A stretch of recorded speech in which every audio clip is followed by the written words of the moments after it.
Oke, assalamualaikum warahmatullahi wabarakatuh. Selamat pagi, Bapak Ibu dan rekan-rekan semuanya. Di sini saya ingin mempresentasikan tentang laporan akhir tahun kedua program KKN IDBU yang berjudul IDBU Teknologi Produksi Minyak Atsiri dari Biji Kapulaga untuk meningkatkan kemandirian bahan pangan dan obat serta meningkatkan kesejahteraan bagi masyarakat Desa Majatengah, Kecamatan Banjarmangu, Kabupaten Banjarnegara.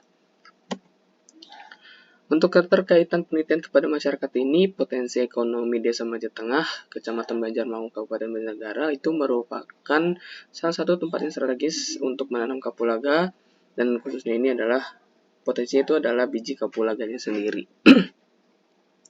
Untuk biji kapulaga di sana memiliki nilai ekonomis untuk per kilogramnya dalam keadaan basah. Jika biji itu dalam keadaan basah, bisa dijual berkisar sekitar 8.000 sampai dengan 15.000. Tetapi apabila biji kapulaga ini itu kering, itu nilainya bisa naik drastis, Bapak Ibu sekalian.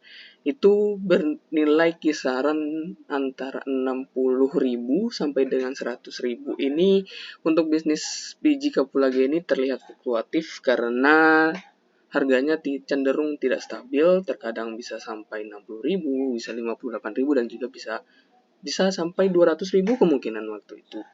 Nah, kelompok tani di daerah Naja Tengah ini disebut kelompok tani ngantap. Itu suatu koperasi yang berisi sekitar 60 orang. Lalu di sini di KKN ini kami membawakan mengenai tentang teknologi ekstraksi dan penyulingan yang dapat meningkatkan perekonomian masyarakat Desa Majatengah. Jadi KKN yang kita bawa ini mengenai tentang proses ekstraksi untuk menghasilkan suatu minyak atsiri yang berasal dari biji kapulaga. Selain itu, kita juga di sini selain membawa teknologi ekstraksi, kita membawa evaluasi dari KKN tahun sebelumnya yang kebetulan IDBU ini adalah program pengabdian masyarakat yang memiliki waktu 3 tahun dan ini merupakan tahun kedua. Di tahun pertama sudah membangun teknologi semacam rumah pengering yang kita evaluasi dan kita perbarui lagi di tahun kedua ini supaya proses pengeringannya itu jadi maksimal gitu. Next, di sini ada keterlibatan mahasiswa dalam program pengabdian kepada masyarakat ini. Penerimaan mahasiswa ini sebanyak 16 orang dari berbagai macam jurusan dan juga fakultas. Bisa teman-teman lihat, Bapak Ibu lihat di sini. Kita ada sekitar 4 atau 5 fakultas di sini. Ada pertanian, ada teknik, ada ekonomi bisnis, dan ada kimia, ada dari fakultas sains, ada dari statistika juga, dan banyak lagi seperti itu. Selanjutnya untuk pembekalan mahasiswa KKN ini, pembekalan ini dilaksanakan pada tanggal 24 dan 25 Maret tahun 2023. Kegiatan ini dilakukan secara offline, dilakukan oleh Profesor Dr. Insinyur Widayat STM TIPM. Pada kegiatan ini dijelaskan sebagian besar program KKN yang akan dilaksanakan di Desa Majatengah dan juga rencana lini masa kegiatan. Lalu penjelasan mengenai K3 laboratorium dan pengenalan alat-alat yang akan digunakan dalam penyulingan dan pembentukan kelompok mahasiswa KKN dan distribusi tugas kelompok. Jadi dalam pembekalan ini Prof. Widayat sendiri itu menganjurkan kita untuk meriset terlebih dahulu sebelum kita terjun ke lapangan. Jadi perlu adanya trial and error seperti itu di laboratorium sebelum nanti kita proses ke yang skala besarnya seperti itu. Selanjutnya nih ada pelaksanaan survei lokasi yang dilaksanakan pada tanggal 11 Mei 2023 dilakukan pelaksanaan survei di lokasi dan juga silaturahmi kepada Desa Majatengah. Selain itu di sini juga kita menjelaskan program yang akan kita bawa yaitu mengenai evaluasi dari tahun-tahun sebelumnya seperti berikut, ada evaluasi dari tahun berikut dan juga program yang kita bawa kita jelaskan kepada pihak kepala desa dan juga beberapa warga yang ada di sana. Kebetulan di sini ada dokumentasinya.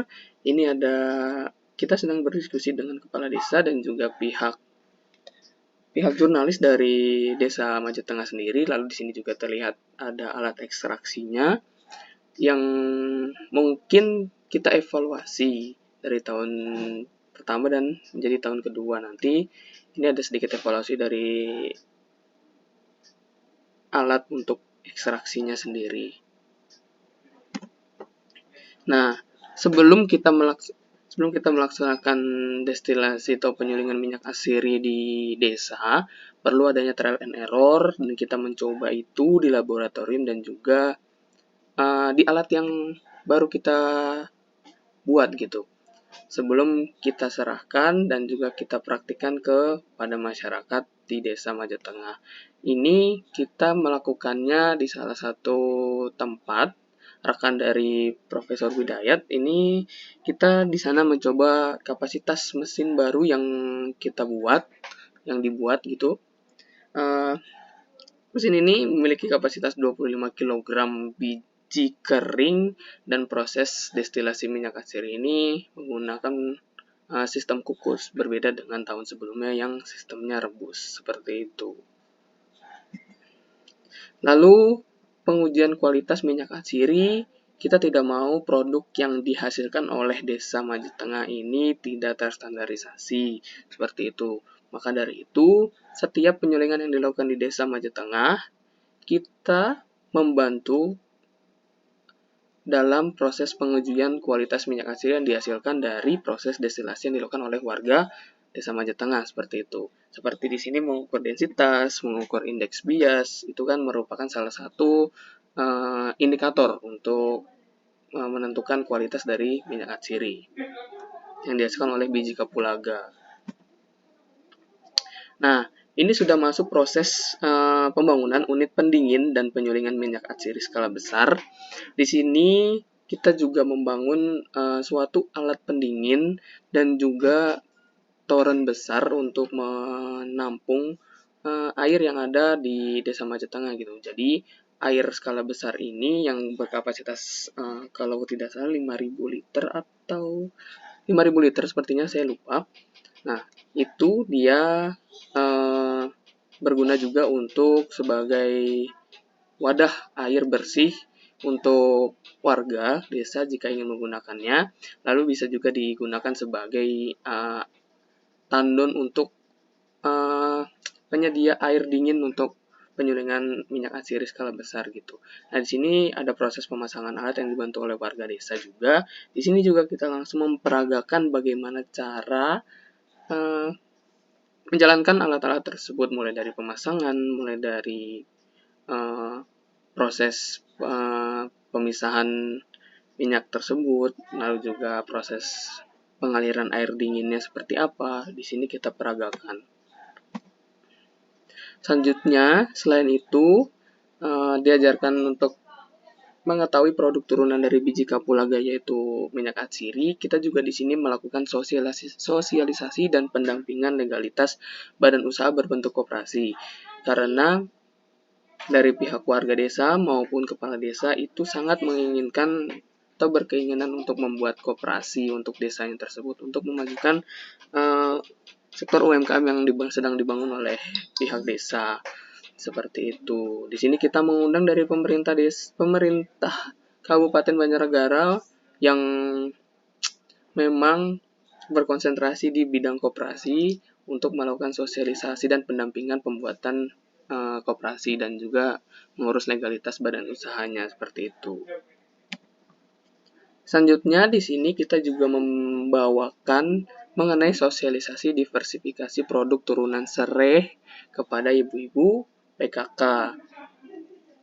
Selain dari kapulaga, ternyata ada potensi lain yang memang bisa dikembangkan dari Desa Majetengah ini. Salah satunya itu adalah tumbuhan serai, seperti itu. Serai ini tumbuh banyak di daerah Desa Majetengah, namun banyak yang belum tahu kalau serai ini memiliki banyak keuntungan dan juga bisa diturunkan produknya.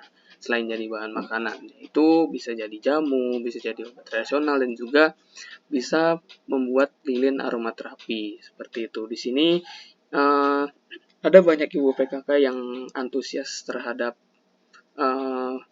mempelajari mengenai tentang turunan produk yang ada di sereh wangi atau sereh biasa, itu sangat antusias dan juga banyak pula yang meminta untuk resep-resep obat yang berdasarkan dari tanaman-tanaman yang ada di sana, seperti itu. Selanjutnya, selain dari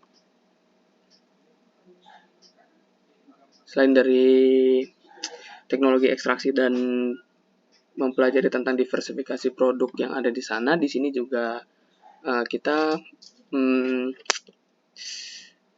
membuat media tanam kokopit yang berupa dari sekam padi dan juga ada dari kotoran hewan ternak, karena mayoritas di sana kurang lebih memiliki peternak yang bisa dibilang mayoritas peternak, dan juga limbah dari kotoran ternaknya tersebut belum dimanfaatkan secara baik oleh warga tersebut. Nah, di sini dari teman-teman KKN ini membawakan bagaimana cara membuat media tanam kokopit yang bisa dimanfaatkan oleh warga untuk menanam sebuah benih, entah itu untuk buah-buahan atau sayur-sayuran, seperti itu. Selanjutnya di sini ada pemasangan dan evaluasi rumah pengering yang tadi saya bilang, karena di sini program di IDBU itu berlangsung selama 3 tahun.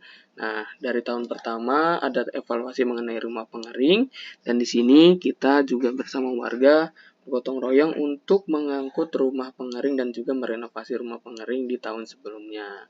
Nah, di sini kita membuat pondasinya masih sama, namun kita di sini mengganti plastiknya yang bisa menahan panas di dalam ruangannya. Lalu di sini juga evaluasi dari tahun sebelumnya itu adalah kalau misalkan kita menggunakan rumah pengering di sini, malah biji kapulaga yang kita keringkan itu malah menjadi gosong. Namun setelah kita evaluasi dan juga kita pindahkan tempat rumah pengering yang tadinya di balai desa, kita turunkan di bagian bawah dekat rumah kepala desa yang memang memungkinkan penggunaannya itu sangat mudah gitu untuk warga. Selanjutnya dari proses pengeringan menggunakan yang setelah kita evaluasi itu, dari pihak desa mengkabari kita bahwa hasilnya ini sangat memuaskan dan juga tidak gosong lagi atau kebakar lagi setelah kita evaluasi, seperti itu. Nah, ini ada luaran pengabdian kepada masyarakat. Yang pertama itu adalah meningkatkan keterampilan dalam teknologi pasca panen, pertanian, dan pemasaran. Untuk luaran yang kita harapkan itu pengetahuan dan keterampilan mitra.